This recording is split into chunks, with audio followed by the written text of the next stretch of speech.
The conversation continues right here on RT International with, the UK Heritage Party leader, David Curtin, now joining us here on RT International, live from Reading. David, great to get you on the programme. My, oh my, the story keeps on going. And in fact, you recently said, David, you said giving Kiev the green light to use storm shadows against the Russian Federation is an insane escalation of hostility. Do you still feel that way? I do, and it's dreadful because now it's happened. Yesterday evening, there were the storm shadow weapons used against Russian territory, against, what I would say, against the wishes of most people in the UK who just see this as something that has gone on for far too long, with far too many people slaughtered on both sides. It's completely unnecessary. The people want this to wind down and to de-escalate and to make peace and to get back to some kind of normality in that region of the world. But we have this prime minister now, Keir Starmer, who is the most unpopular prime minister in my memory. He's only been there for 4 or 5 months, but his approval ratings have gone down through the floor. He is making bad decision after bad decision on absolutely everything. And this is really terrible, because this could lead to, it is leading to direct conflict between the UK and Russia, because these are British missiles which are being fired into Russia. And he doesn't seem to understand the gravity of what he has allowed to happen. Yeah, it's astonishing that he doesn't seem to see the gravity of what's potentially going to happen, yet so many people do. David, I was on the UK tabloids in the past 24 hours, looking at the comment sections, of course, and wow, the vibe has changed. People are now saying, whoa, it's gone too far. No, we don't associate ourselves with Keir Starmer. This has gone way past the Rubicon. Meantime, David, the Serbian president is warning the United States and NATO against escalation. David, for a moment, have a listen to this. If someone thinks that he can shoot at anything he wants on the Russian territory with Western weapons without Putin's response, without the fact that he will use all kinds of weapons to protect Russia, you either do not know him or you are insane. There is no third option. I know him. Listen to what they tell you. Don't think that someone is bluffing somewhere. Unfortunately, no one is bluffing, and unfortunately, we are slowly entering a catastrophe. Yeah, brave words from Vucic right there. And meantime, Moscow has repeatedly warned that would mean NATO's direct participation, David, in this conflict. I mean, why do you think the duo of Western leaders have ignored these warnings that essentially they're exacerbating the situation and bringing all of us, who all live under one roof, to the brink?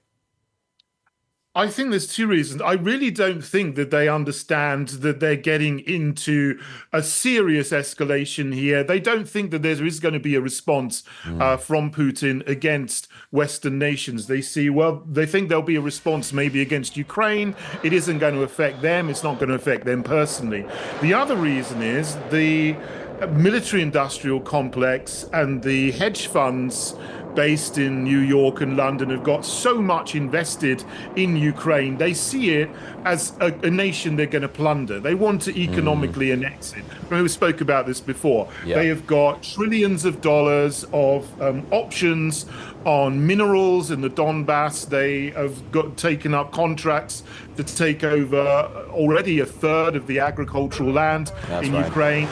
They're going to get their hands on that, and that is going to be a cash cow to enrich the inner circle of the deep state for years and come. So that's why they're pursuing it. Not because they care about Ukraine or Ukrainian people. They just want to plunder it. Yeah, there we go. It's, David, you're nailing it, mate. Sorry to jump in, but at the end of the day, it's always about money, isn't it? They tell us, though, no, it's about democracy. It's about human... No, you lying bastards. It's always about money, David, and we all know that by this point. Let me ask you just quickly, going back, I was, going over these UK yellow papers, and the press in the past 24 hours has been screaming nuclear war, end of days, Armageddon, stock up, take shelter. But David, here in Moscow, it's a normal day. People are going to work, they're having dinner, they're drinking coffee. Everything's really calm and casual in the Russian capital. Why is there this discrepancy between the narrative over there and the reality of life here in the Russian capital? Well, I'm really glad to hear from you that life is going on in Moscow and St. Petersburg and everyone is just carrying on as normal, because that is the impression that you're getting from the Western mainstream media. They're screaming about this because they want to create the narrative that Putin is an aggressor, that Russia is the aggressor, and they're the ones that are threatening the West. Because you've basically got two lies that they've been perpetuating for nearly 3 years now. One is that Putin woke up one morning in February 2022 and decided he was going to invade Ukraine for no reason, with no background story, of course, forgetting the terrible things that happened in the 8 years previously, going right back of 2014. The other false narrative is that they say, if we don't win, Putin is going to roll his tanks all across Western Europe like Hitler did in the 1940s. Again, that's a complete fabrication and a complete lie. But that is what they're trying to push into the minds of people in the West, to get them to support this insane military action and escalation of what the West is doing, or the Western deep state, let's put it like that, in Ukraine. So those are the lies that they perpetrate to try to keep this going. Yeah, I mean, just, David, a quick commentary from some of these online tabloids. That one person was writing, "Stupid idiots. Did Russia attack the US? No. Did Russia attack the EU? No. So what the hell are these retarded psychos doing with Russia? Did Ukraine become the property of the US or EU between 2014 and 2022 that now counts as like their territory?" That's a good comment right there from someone who's clearly woken up to the mass BS of the narratives today. David Curtin, the party leader of UK Heritage. Always good to see you. Thanks very much.